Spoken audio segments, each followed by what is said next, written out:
Good morning, everyone. Good morning and welcome to you all. Thank you for joining us on this very important day. We have, of course, the Engage Estero community and member meeting for May. And I know that there is a great deal of interest in the topic that we're going to obviously have covered very shortly. Just before we start, I would like you all to stand for the Pledge of Allegiance.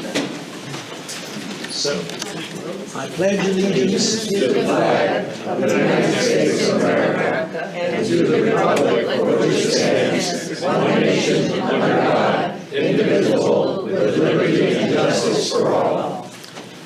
Thank you. I'm sorry that Jim Gilmartin, our president, isn't going to be available today. He's up in New York on an important meeting that he has up there, but he sends his good wishes to everyone and obviously to all of our speakers who are present. I would like to thank also Wilson Hawthorne for being here today. Wilson is in fact our official videographer. He runs a company called Island, and given the importance of the meeting that we have today, we will be posting, of course, the topic on our website and letting everybody know, those people who weren't able to come, that they can obviously access it that way. And we will also do a write-up of the key points that have emerged from the meeting. So it's with my pleasure that I invite our speakers. I'm sure that you have the full details, but we have on the right-hand side here Todd Pezzi, who is an advocate, radiation oncology board certified radiation oncologist. We have Ari Dozoretz, who earned a joint MBA degree from the University of Pennsylvania. He is widely published researcher in nationally recognized peer-reviewed journals and is a member of the American Society for Radiation Oncology and the American Society of Clinical Oncology. Ben Spence is the Chief Financial Officer of Lee Health and a Senior Executive Team Member. And also we have Dr. Mark Rowe, who serves as Lee Health's Chief Physician Executive of Oncology Services. And we have a number of important people from Lee Health advocates in our audience as well, as many of those of you who are here I know, and obviously welcome to those that are new to this meeting. So given the importance of the meeting, I'm going to pass the microphone over to our speakers who will take us through this important topic. So. Good morning. I know this is the main attraction here, so I'm a little bit of a warm-up act before we get to the real professionals here. But I can say for all of us at the table here, we're very happy, honored, and really proud to be bringing this to Southwest Florida. You're going to hear a lot about Proton, but it's really the cutting edge. It's the new technology, and I won't say much more than the clicker. Oh, thank you. I'm so sorry. Than that. So I'm going to start just with a few minutes, and just push the one button. Thank you. A little higher level, and then lead into this. And I'm putting on my responsibilities as a leader of the cancer program. So that's all different diseases beyond Proton, but Proton being one of our shiny stars. And so it's called Concierge Cancer Care. And I'm not going to dwell on that. That's the cancer center down in Fort Myers, but as you know, we've also opened one at Coconut Point and plans for one in Cape Coral. So we really believe in our program. We have a lot to offer. We want to bring it to the community where people live. So the cancer journey, if you can imagine, it's a stressful time. And frequently patients complain of feeling alone. They suffer from anxiety, have limited options. For management or management of the whole patient, and I'll get into that in just a second. Oftentimes symptoms of serious side effect can go unnoticed. How do we help our patients?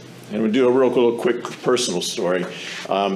Throughout my life, I trained as a surgeon for many years. Don't want to count as many, but I took care of cancer patients, particularly patients with liver cancer. And in my practice, and I have to admit now, looking back, I kind of had blinders on. When a patient, when I'd see him in the room, I'd just focus on you, what your problem is, how can I help you?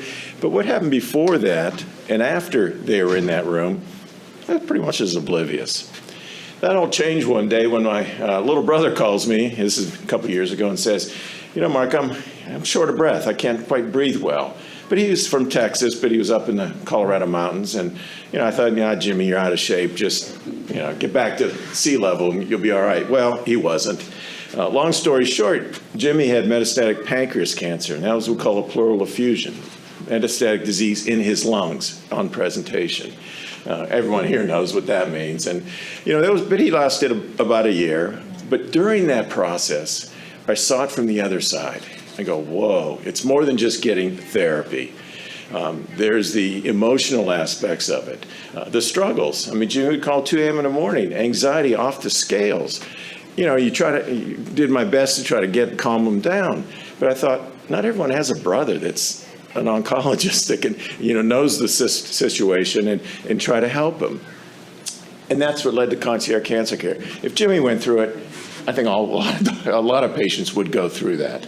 And that's what really, to me, inspired me and motivated me to do this. So we provide concierge cancer care. What does that mean? Well, when you're being told you have cancer, clearly you're focused on what's there. Who's going to treat me? How am I going to get this? But there's a lot that goes into that. A lot of situations that may occur that you don't even understand. There's no reason you would.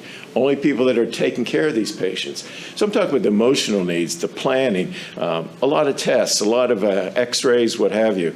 You can't keep track of that, you know, and you have a lot of emotions. You know, what's going to happen to me? Am I going to die? Where are we going?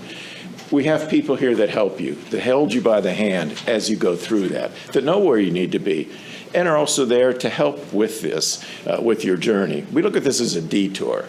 All right, no one wants it, but it's a detour. We all have the same goal. Let's get you back on the main road, get you back to the life that you like and enjoy. So what we do is, again, providing that aspect. We're also next day appointments. Again, being told this, you're like, you know, who's going to take care of me? What's my plan? Seeing the doctor within a day or two, or pending your schedule, helps, we think, a lot. Because at least you're starting to get some facts. Where are we going? It reduces anxiety, and then you can start treatment. We've had examples where patients have started therapy before they even had a visit scheduled with someone else. Providing your care in one location and limiting the need to travel, the exception being Proton, obviously they're going to travel for that. And nurse navigator is the person I was telling you about that helps you, that holds your hand, that gets you through this journey. And one of the things is is cancer care at home. Obviously, if you're having therapy or you're recovering from therapy, you'd much rather be in your own bed, your own home, your own environment, than being in a hospital. And we created a program called Cancer Care at Home. We monitor patients in their home. We evaluate you because we put like a little wristband on, like some of those things you can get now. We monitor your heart rate, but we can monitor a lot of your vital signs.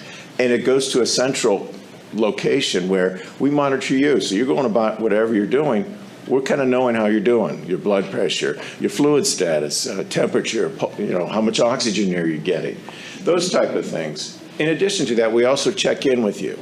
So things that may be happening to you, they're like, it's nothing. Well, maybe to a trained ear hearing, it's like, maybe we shouldn't be so lackadaisical.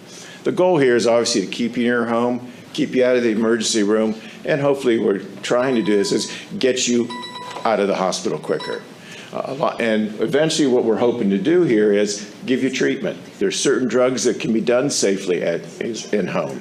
So again, trying to keep it with you and reducing one form of stress, one of the many forms of stress. So again, the connection, confidence in managing symptoms. We just started this last year. In fact, next month will be 1 year. So we just had a little pilot study, but we thought it was very successful. And 84% of the patients said it was helpful in their recovery. Communicating or having the ability to communicate with a healthcare provider makes a world of difference. I know to me, if I was not in medicine and had a serious illness, and also for the family, there's that communication that only enhances and hopefully reduces a lot of the anxiety. And this is not scientific, but here's some of the comments that were made by patients that went through this. And I think the one at the top one is, to me, is the most important, a la Jimmy, is you didn't feel alone. Feel like you had a touchstone somewhere. Yeah, you can call a doctor's office, but I think we all know sometimes the callback isn't as quick as you would like. Is it all right I'm feeling this way? So questions you're not sure of, someone's there to answer. Yes, it's serious. No, you're okay, and that's what we would expect. Then you knew you're monitored. Something went off. You're able to get, somebody contacted you. And again, I don't say we're immediate, but we're pretty fast. People, if there's an issue here, what are you doing? How are we going to help it? So it's a successful program. We're expanding to more types of patients. But again, I think this is the future for us. So with that little introduction, we'll go to the main show here with Dr. Doseritz and Dr. Petsy to talk about why you're here, the proton beam. Thanks, Mark. Thanks, Mark. And thank you guys for having us here today. This is exciting. It's as mentioned at the introduction. I do a lot of administrative and business work, but I'm a doctor, right? That's how I started this. And as a doctor, I feel that it's a calling, it's a vocation to take care of patients, right? And that's kind of how this all started. Is what are we missing in this community that is available in some other places? That would help us offer every tool to a patient who has a cancer to be treated in the best way possible by minimizing side effects, maximizing efficacy, and improving people's quality of life. And so this is the incoming fruits of our labor, one of the fruits of our labor. You can drive by, I'm sure you probably have already, and for a while you probably ask yourself, what is this huge building that's coming here? So this is what it's going to look like. It doesn't quite look like that yet, but it's starting to progressively look like this. It will be opening at the end of this year. We sort of have two phases to this process, and Todd's going to get into some of the science behind it. There's sort of the initial opening where we're going to have the sort of traditional, what's called photon radiation available, a diagnostic imaging suite, and the ability to see patients, as Mark mentioned, with concierge level sort of attention, care, prompt service. And then the proton machine will be arriving then. And it takes somewhere between 7 to 12 months, in my mind 7, the vendor sometimes says 12, to get the machine commissioned. These are huge, very complicated pieces of equipment to deliver very powerful beams of radiation into a tumor with millimeter precision, right? And so that takes a long time with a very sophisticated group of people, much more sophisticated than me, to get that ready to go. And so, the phase 2, which is when the proton machine itself will go live, will be in sort of the middle to late 2025. So where are protons available? They're, I don't know that it's that easy to see here because of the lights. You can kind of see it, right? This is like, my daughter just took her states quiz at school, so not sure if that's any better, is it? We were quizzing her on all the capitals. So you can kind of see it now. There's a handful, I would say, of proton centers available nationally. There's been studies that have been done to figure out what percentage of the population who would benefit from protons has access to them. This has been published in many medical journals. And it's a very small subset of people who have access to protons who would benefit from them. Well, why? Because it's complicated to do, it costs a lot of money, it takes a long time to build. And so that sort of complexity leads to not that many of them, right?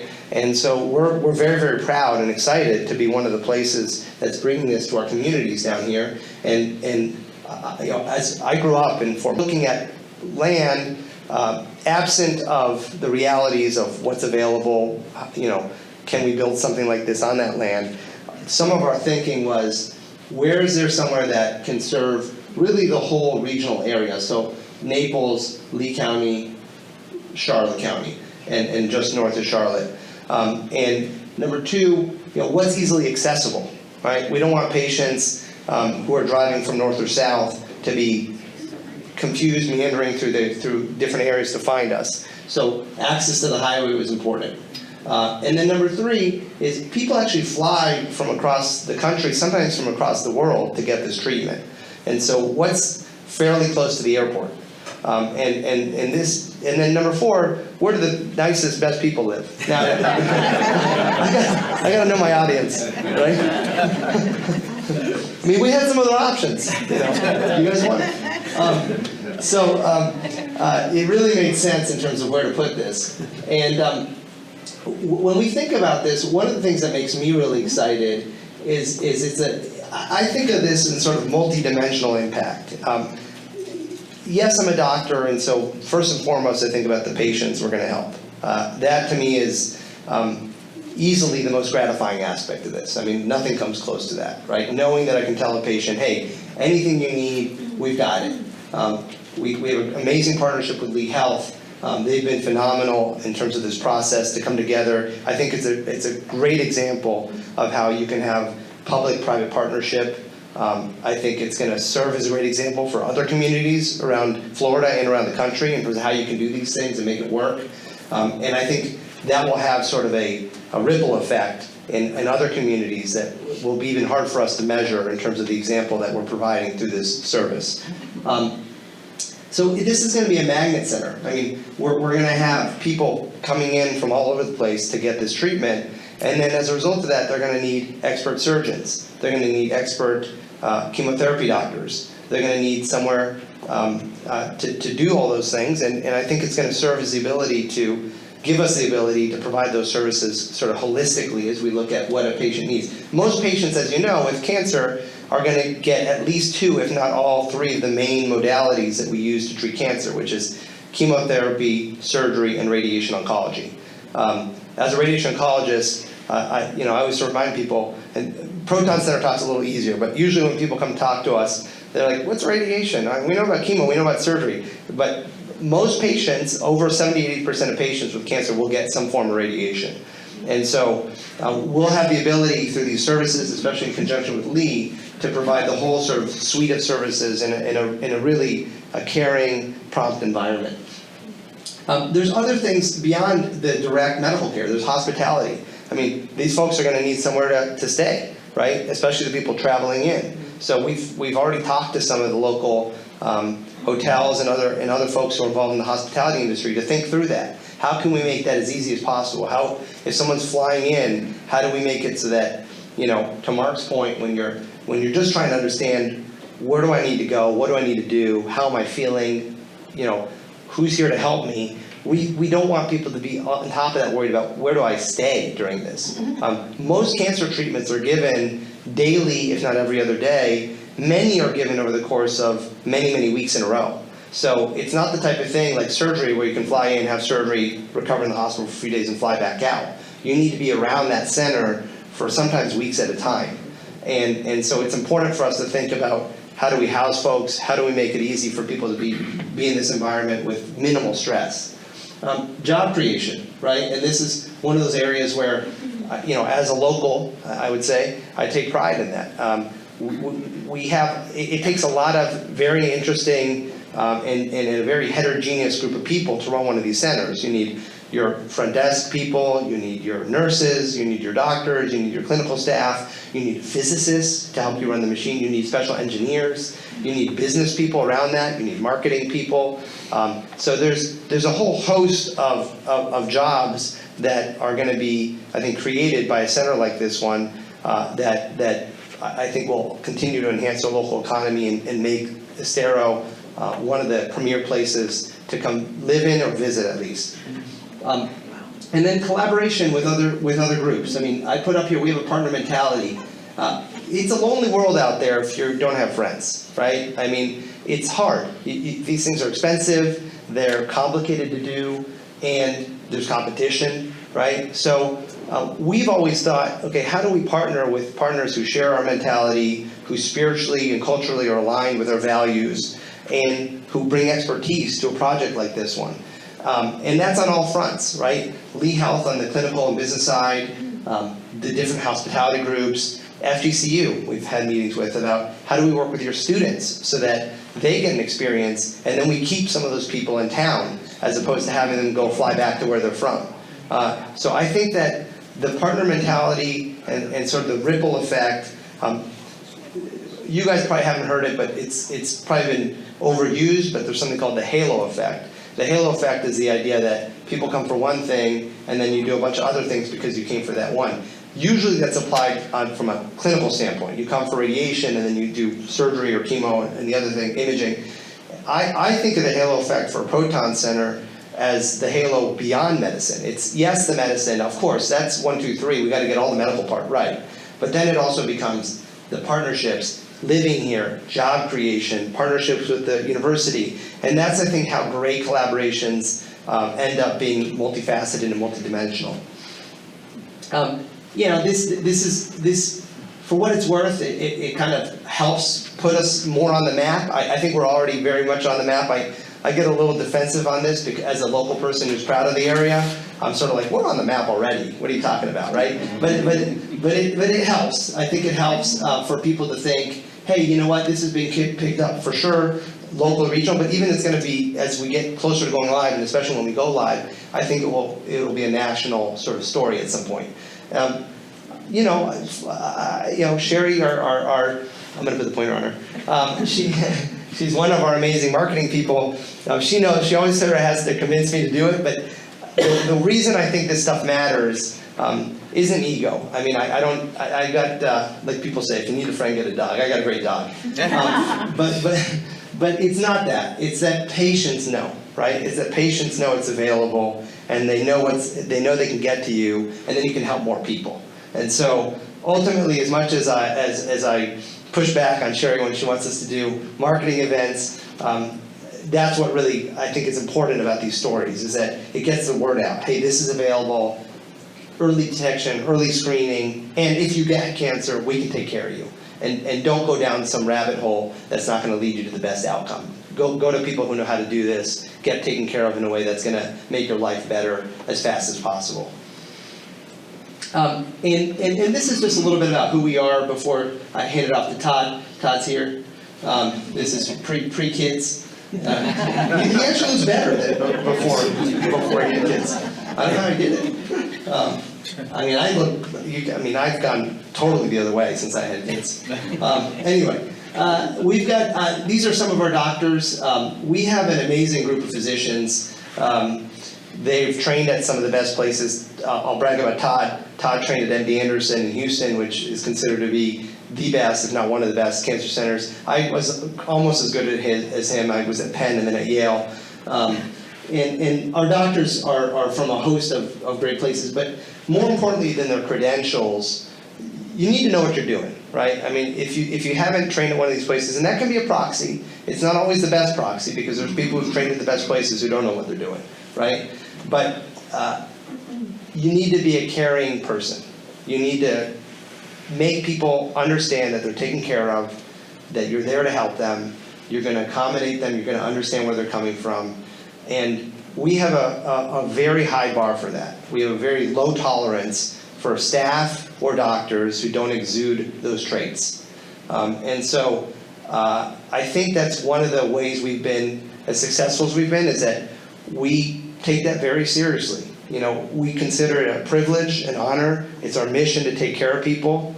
And if you don't fit those qualities as part of our group, whether you're the front desk person, one of our technicians, or the doctor, we don't want it.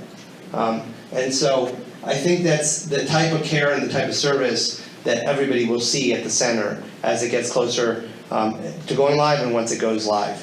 And so with that, I think I'm going to let Todd talk about the really complicated part, which is the actual science and why it's so neat. Thanks, Art. Thank you, guys.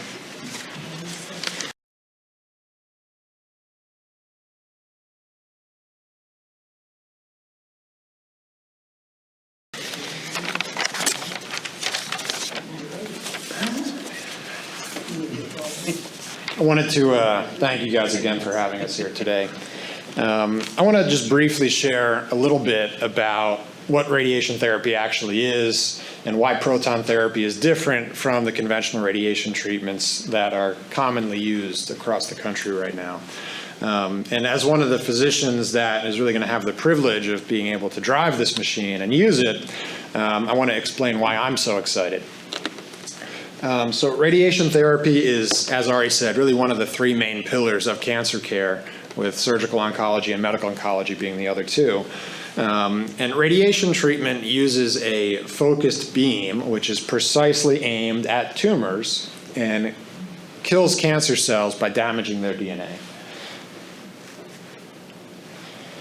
So I'm going to get a little bit in the weeds here, but I think it is important to touch base on this so you guys kind of know why this is truly different. 90% or so of the radiation in this country right now is done with X-ray based treatment or conventional radiation.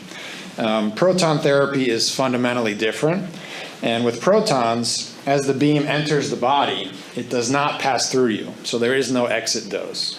As a result, there is less exposure to normal organs, and this really translates to less side effects and better outcomes for our patients.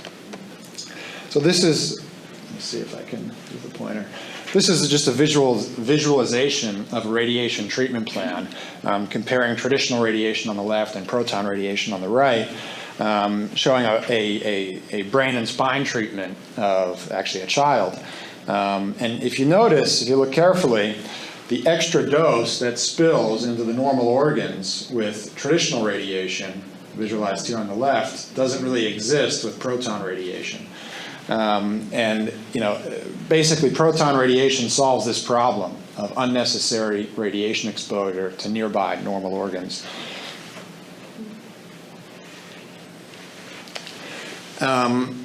When we had made the decision to collectively undergo this project, we decided that we really needed to do it right.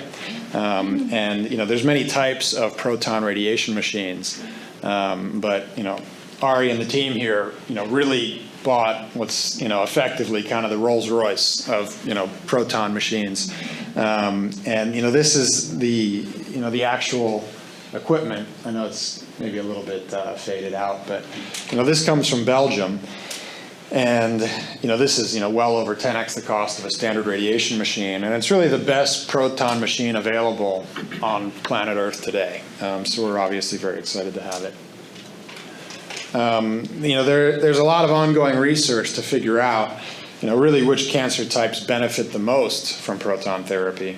And there's a variety of indications right now, ranging from brain cancers to head and neck cancers to breast and prostate, other GI tumors, among others. But one of the biggest reasons for excitement for proton therapy is that it's really become standard of care in this country for pediatric malignancies and pediatric cases that require radiation treatment. So right now, Golisano really has to send out the vast majority of their pediatric tumors for proton treatment, which means families are relocating out of town and away from their support systems for sometimes weeks to even months at a time. And having this technology locally will really put an end to that, which we're very proud about. Ari alluded to this, but unfortunately nationwide there is more demand than capacity for proton therapy. Really, and some estimates suggest that 80 to 90% of patients who are potentially proton eligible are not meeting a proton therapy doctor before beginning the radiation treatment. And the reason for that is just the machines are very expensive and really only generally available at the large academic cancer institutions. There's just not enough of them. So we are proud to not only bring this technology here, but also the specialized physicians to operate. It's really not just me. It's a whole team of people that I'll have the privilege of working with. And we are excited to not only serve the citizens of Estero, but really all of Southwest Florida and even really beyond Florida. So this is something that this area really both needs and deserves. So I'm going to pass it on to Ben Spence here, who's going to give us some final thoughts, and then I think we have a few minutes for questions. There you go. Thank you very much. Appreciate that. I'm Ben Spence. I'm the Chief Financial Officer at Lee Health. And I just wanted to give a few closing comments. We'll open it up for some feedback, questions. But first of all, just thank you for inviting us to share this exciting opportunity we are so thrilled to be able to bring this new cutting-edge technology to this community.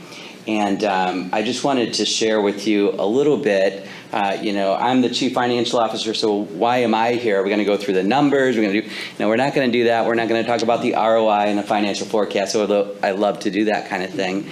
But I wanted to share with you more the why. It's not about the ROI. This has a much greater why to it. And I think many of you, like myself and my family, have experienced that occasion when you hear those words, you have cancer, and then your life is suddenly turned upside down. You need a support system. You need a care team that you can trust. And you want to know that you have access to the greatest treatments. We have amazing care teams in this community. This is an element that is missing here. This is an advanced treatment. You just heard how amazing it is, and the technology and the advancement that it provides, the outcomes it can produce that are superior, the radiation that's limited in a child. When you think about being diagnosed, especially when you hear it's a child that has cancer, and you want to have this cured as soon as you possibly can, this provides that opportunity to get to those words, "You are cancer-free," much sooner. And that is the why. That's why we are doing this. And we are just so thrilled to be able to do this in partnership. You think about this synergy of coming together. Lee Health has been around for over 100 years. Those of you that are familiar with us, we've been around a long time, and we plan on being around a long time. And it is our mission to be the trusted partner for you in empowering healthier lives and doing it with care and compassion. And here we are partnering with Advocate, who has 3 generations of the best radiation oncologists that you can find. They've been around a long time serving this community. And so coming together, we have a common vision to be able to do something truly unique. We don't think you should have to drive 2 hours for this treatment when we could come together and provide this for you right here and right now. Now, when you think about the technology, I'm not a scientist, I'm not a doctor, but I think I'm just so fascinated by what this is bringing. You think about the walls of this bunker are 6 feet wide. So, 6 feet, that is wider than I am tall, and I'm a pretty tall guy, so that's pretty significant. But maybe we all should gather there during the hurricane, because it sounds really intense, but don't bump the machine, because we don't know what might be zapped. But it is really incredible to think about the time it takes to deliver this piece of equipment. A couple years in the making, so much advanced planning to do this. The costs far more, $26+ million for the machine alone. But we're willing to do that because we know what this can do, and we deserve it. We all want this. If this happened to me, I would want this, right? Wouldn't you? If it's an option for you to know you don't have to drive back and forth to different places. So we're thrilled to be able to bring it. So excited about the partnership. Consider this a great business partner with Advocate. And consider Ari and his team now personal friends because of what we're going to be able to do. So very excited. And with that, we will open it up to any questions. And thank you so much again for your time. Yes, I've been fortunate to serve on the council in Estero as councilman and mayor. And I would say to you that it's very exciting to have an entity, and certainly a health entity like that, come here to Estero. And believe me, I'm in retirement from the council, but I can tell you that the entire town of Estero is proud and will cooperate with you anyway you need in order to make this success.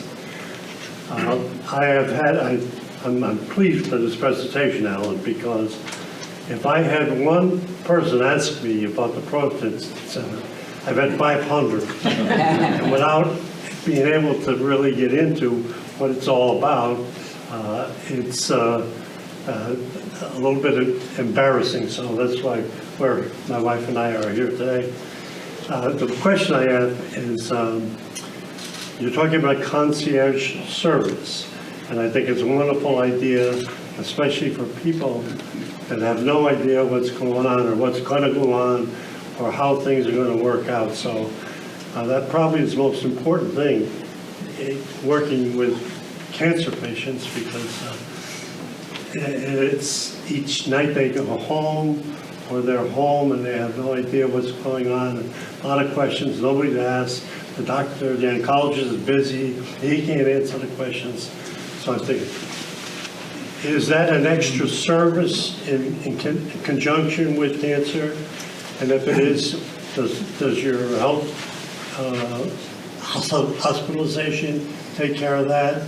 So maybe that's some of the things you can, because I can assure you everybody here is wondering, you know, how much is going to cost, how much extra, and so forth. So it's important, I think, to bring that up. And one suggestion I do make is that I don't believe anybody here in the area knows anything about the concierge services. They think you're just a proton center, you come, you get your radiation, and so forth and so on, and it's different and better, or not, let's say equal with the other radiation, but they have no idea about the service that you offer for people who are now just either getting cancer or have it and have a lot of questions. So I think it's a wonderful idea, and it's very important that, as you now advertise, Proton Center is going to be open. They're going to be talking to their doctors. We also advertise that this is not just limited to coming in. We have a service that can answer a lot of questions and help you out, and do home services, which is really important. So that's a suggestion that I would have today. And I'm interested to hear, if you can, about the costs of the concierge. We've got a good answer for you on that one. There's no cost to you. Wow.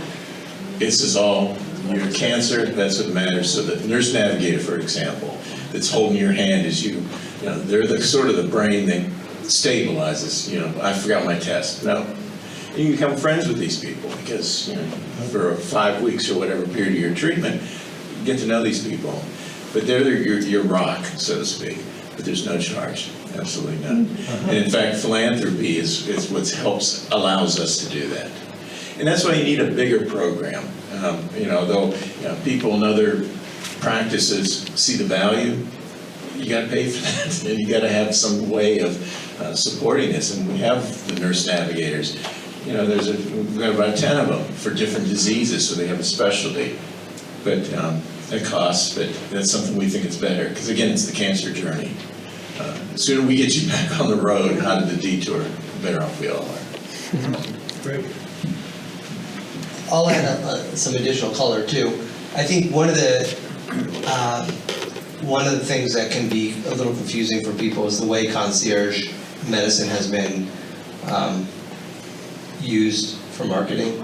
You know, and not even for marketing. Sometimes it's just the name of the service that doctors provide.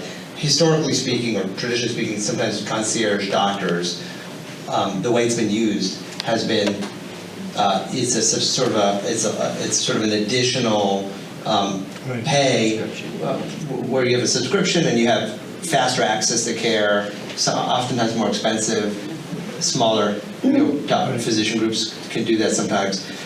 That's not what we're talking about. So we are not going to have some sort of special tier where you have access. That's our standard, right? We believe that every patient should have that.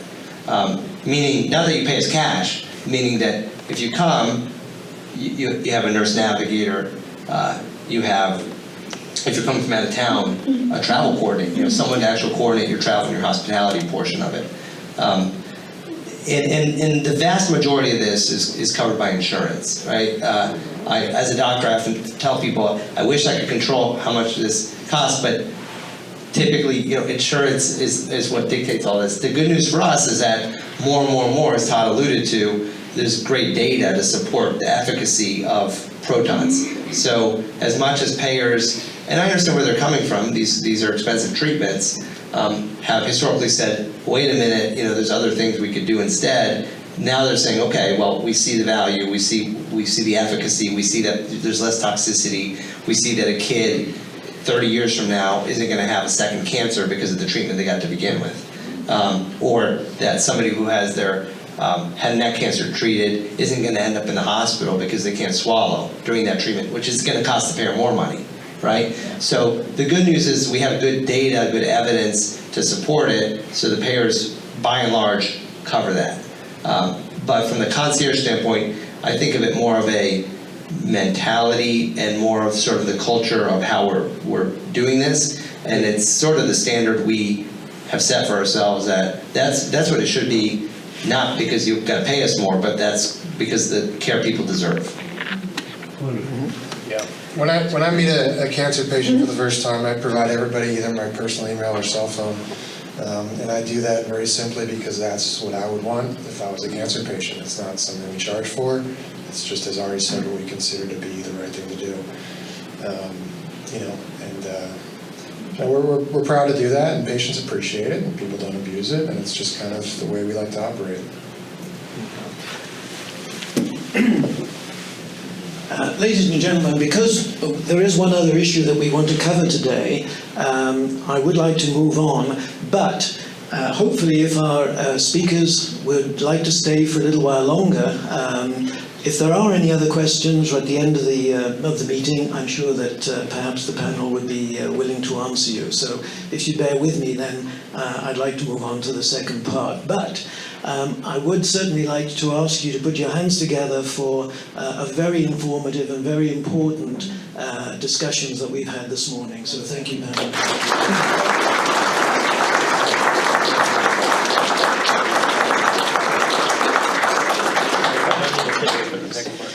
I think also, if you actually look at the wording under the Engage Estero sign, it says inform, engage, and impact. And I can't actually think of another meeting that we've had where those three aspects work in providing information for you, the members and people in Estero, to engage you in these very important facts that we've heard today, and obviously provide the kind of impact that this new technology and treatment for cancer is going to provide. So it definitely fits very closely with the Engage Estero aims. What I would like to do now is provide you with some further information on, of course, a somewhat different nature. But I hope you think, when I've covered this, that this is very important and also significant for, obviously, both the people who live in Estero and also to provide information for those members of the Estero Council. One of the things that this covers is what we believe should be or is Estero's sense of place, and also a survey that we did to look at what you, the residents, think should be the future priorities for the village. So what really is sense of place? Well, a municipality's sense of place is really the image or brand that should be conveyed about its character, culture, and attractive aspects for both, of course, the people who live here and certainly visitors. It should be unique, emotional, and compelling. And here is an example of what Sarasota has done in trying to convey its particular sense of place. It has a distinct vibe, it says, that's different from Florida's relative coastal cities, with its own vibrant arts, scene, beachy atmosphere, and burgeoning food culture. People who choose Sarasota as their home are generally called by its unique charm. So, what is Estero's? Well, I know that the council have it in their planning as a key aspect of what they want to do. We thought maybe it would be important to find out from residents what they think it should be. And why is it important? Well, it does make people feel welcome for those who visit. Of course, for those who live here, provides a sense of grounding, helps convey a strength of community, and encourages camaraderie, and so forth. When we actually did the research, we had about 150 people who actually responded to this. It's not an easy subject to get your head around, perhaps, but nevertheless, these were some of the wordings that people came up with. A boutique town, Estero the hidden gem, piece of paradise, and so forth. You can see all of the items here. Others called it the heart of Southwest Florida. Estero checks all the boxes, and so forth. And in fact, we actually had a competition to find out which ones would be the winners, and provided a prize for those who did. And in third place, Jacqueline Clifford's discussion came third, as judged by a large panel of individual people, both from Engage Estero and others, and that was Florida's best kept secret, multi-generational, healthy living at its very best, where everyone is valued. Karen Katz took second place. She called it an upscale but not pretentious, casual convenience with everything you need close at hand. Art, sports, education, retail, healthcare, and more. All you want, all you need, in the middle of everything. Make your life easier in Estero. And the first place winner was Julie Yelig. She said Estero is an engaged community that supports an active lifestyle. It offers access to the Gulf Coast through the Estero River and its bay, historical state parks and natural preserves, top quality food, shopping and cultural venues. The village is near Florida's Gulf Coast University and Hertz Arena, offering diverse exploration opportunities, discovery and entertainment.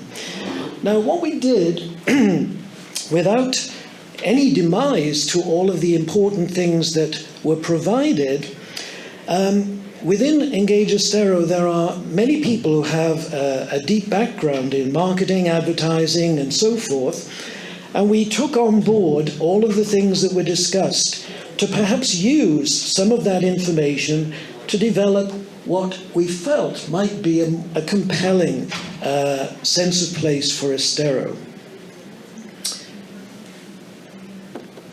And this is what we came up with. As a headline, we felt it would be a good idea, and it was one that came through from the residents who put forward their ideas, Estero, Southwest Florida's best kept secret. It seems to have a catch to pull people in to wonder, well, what's that about? And then we had the wording, nestled alongside the beautiful Estero Bay is the village of Estero. And those of you who know Spanish will know Estero actually means estuary. A vibrant, thriving and growing community that welcomes residents and visitors of all ages. Estero is an environmentally and health-conscious location, and indeed we've heard more about that today, of course. And its unique blend of history, nature and vibrant living offers much. It provides a safe, relaxing, friendly and inviting setting with casual and upscale dining, diverse entertainment and recreational activities. You're sure to have many enjoyable and unforgettable experiences. It's the place you want to be. Estero checks all the boxes. Another comment from the residents. So that's what we came up with, and we indeed have already shared this information, and we hope to have some further discussion with the village, both management and council, on these issues going forward. What I'd like to move on to now is the future priorities for the village as emerged from our survey. In the first instance, we wanted to have some idea about what of a range of priorities that are available would interest the public more than anything else. And we had a scale of 1 to 10, with, of course, 10 being extremely important. And if we look at those who gave a score of 7 to 10, which clearly is, very important to extremely important if you want to add words to those scores, 86% put as the top most important potential issue as developing the 62 acres along Estero River, Northeast US 41 and Corkscrew Road, with areas to walk and relax in the natural area south of the river and activities for children plus coffee restaurants on the north side of the river. That was the top priority as observed by the residents here. Interestingly, in second place, and it's been a topic that's been discussed quite in detail recently, and I know that the village has certainly focused on this as their priority too, and this was the support of BERT. That's the Bonita and Estero Rails to Trails initiative, with initial funding and ongoing maintenance, increasing the safe areas to walk, bike, and rollerblade. Next, we have 71% who thought that the future priority should be support converting the Florida Power and Light right-of-way in West Estero as an area to walk, bike, and rollerblade. So another interesting initiative on these kind of activities. And although not last, but the next one, which I know that Mark Nowitzki, who's of course a consultant with Engage Estero, has been a big advocate for, is providing local Estero access to the Larry Kiker Preserve. Certainly at the moment, if anyone who has gone there or would like to go there, you have to go all the way around to the bottom part of Bonita Springs in order to get in there. But it could possibly be that there might be an entrance along East Corkscrew Road, which would certainly make access for everybody living here very much more pleasurable and more convenient, of course. Some of the other initiatives, which equally were above 50%, I've just highlighted here. There is interest, as you can see, from 2/3 in a performing arts hall, 60% in providing local subsidized housing for teachers, something which I've been very interested in talking about for some time, workforce housing. The theater complex came in at 58%, and 50% expanding the number of Estero sports fields. Other village projects that perhaps are being considered and have been done is that the overall public seems satisfied with the various projects that I've itemized here, although it's still interesting that about a quarter tend to seem to be, unsure or even unaware of them. But the residents were very much in favor and approved of the Estero monument signs, keeping residents informed about recreational facilities, keeping residents updated on the progress of the Estero on the River project, residents being updated on road projects and updated on the village that owns the road, updates on the woodland development, and updates on road modifications on West Coconut Road. So I think there's a lot of very positive feelings on those aspects for sure. However, there was one issue where the public were perhaps less satisfied, and that was this issue on the speed of implementing the utilities expansion program of septic to sewer. I'm, of course, aware myself of some of the rationale behind that, but nevertheless, from a public's perspective, they seem to feel that, they were not so happy about the way in which that's been pushed forward until we finally get, obviously, all of the septic tanks converted to sewer, to public sewer. Again, I know that there are many issues, and we're obviously working with the Estero management to provide more information to you, those that are involved in that, to give you an update. So what about things that the village might consider for the future? In all the work that I've done in market research, and when I've spoken to clients, I know that there is a concern that people don't necessarily want to hear the bad news. But obviously, it's important that any company who's looking to move and to expand their image and to provide the products and services that obviously the public want should at least take on board what information and what imagery is considered important. So these were the things that the public felt the village should seriously look at. One, and maybe no big surprise to all of us here, traffic congestion and safety concerns. Some of you may have come to the recent workshop and public forum that we had on this very topic. And there were actually some very important solutions that were put forward by the panel who answered questions on this topic. That information is actually in a report that's available on our website.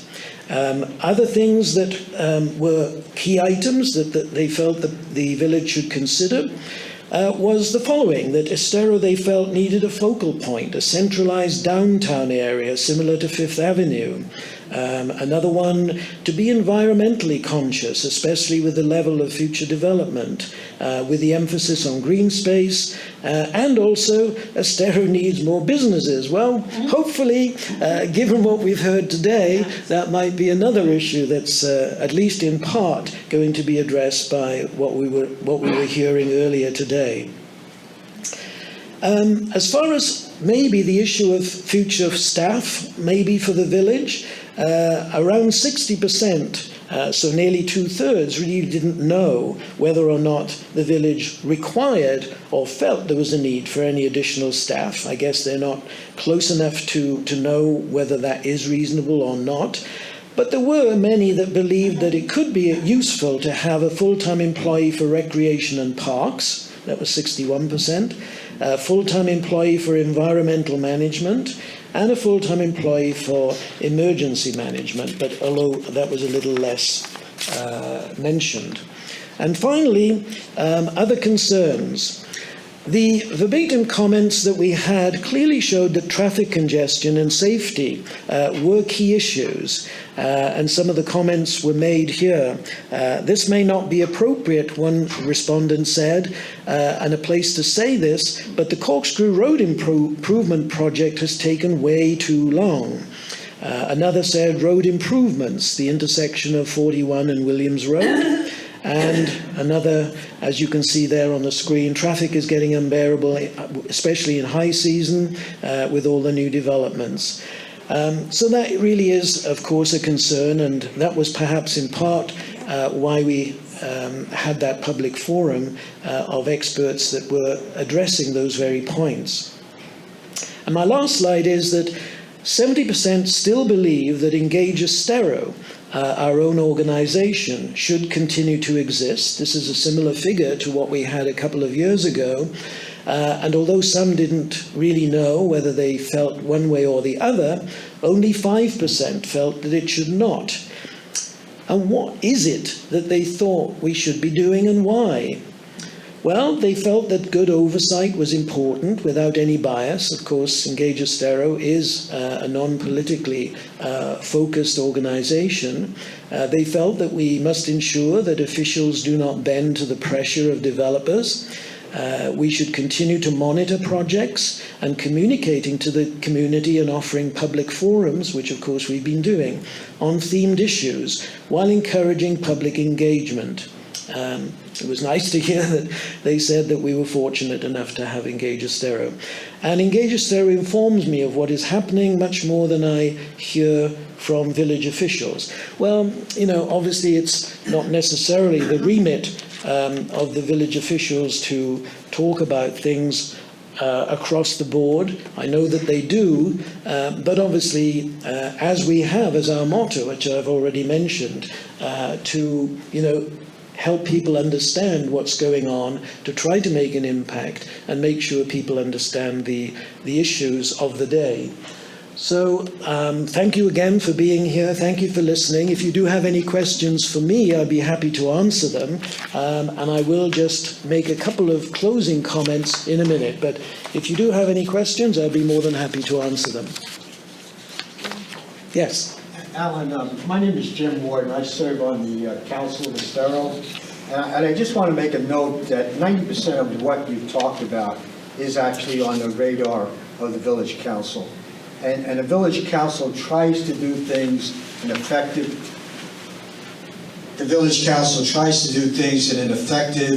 and cost-effective way.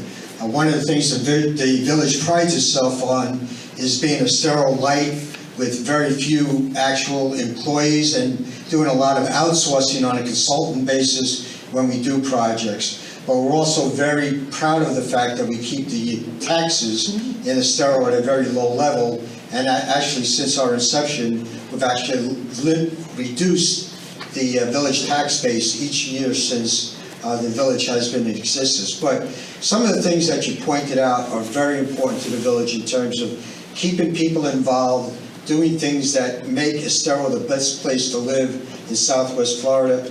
Our Mayor, John McClain, opens each one of our council meetings by indicating that we live in paradise. And I think the fact that the Proton facility has opened up, and they mentioned the fact that it was a unique place to open up that facility because geographically where we are, between Naples, Fort Myers, the proximity to the airport, all of those things make Estero the great place that it is. We are very conscious of some of the things that you pointed out in terms of the traffic congestion and those type of things.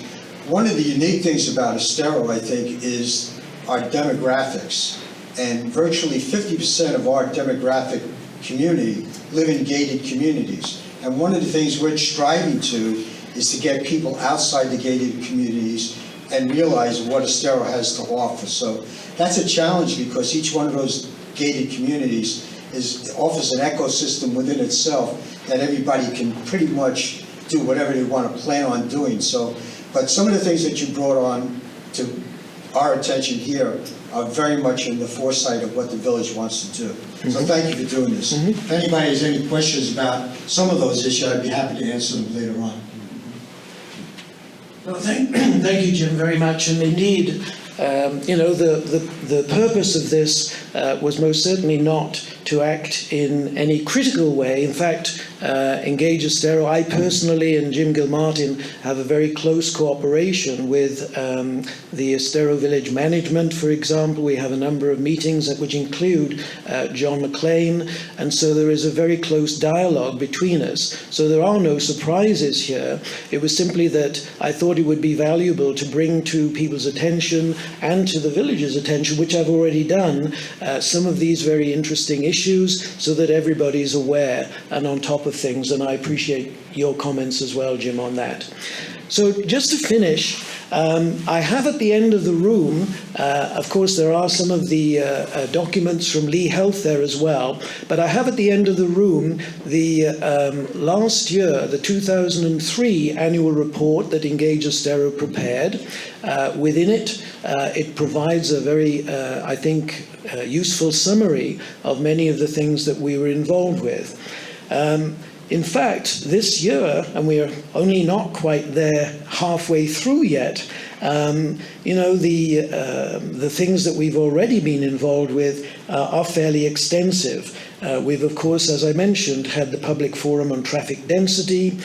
We produced a full review of the developments that are occurring in Greater Estero, and those are available on the website. Mark Nowitzki has provided very helpful updates on the construction plans on East Corkscrew. And of course, the team has been monitoring the septic to sewer conversion and providing details on that. We've provided various articles on dementia, loneliness, wellness, longevity from Blue Zones, which was a very interesting talk. We've emphasized the music and the arts in our location, which have included, of course, the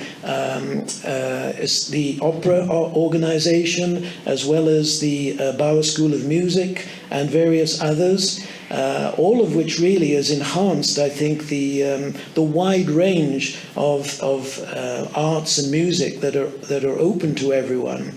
We're working at the moment, Engage Estero, with the Calusa Waterkeeper, with FGCU Water School, Sanibel and Captiva Conservancy, and the Lee Climate Reality to enhance and look at our environmental and water quality issues. And that's an important area, of course. We're pleased to be working together with those organizations. So there's been a lot happening in the first half of the year, and I'm sure there'll be a lot more to come in the second half. I just would like to take the final points in thanking Lee Health and the Proton Therapy Group for their excellent discussion and the information that they provided today. And obviously, I'm pleased that so many people were able to listen to that, and I'm sure that more will be able to listen to it, as I mentioned at the beginning, on our on the video recording that we will provide on our website.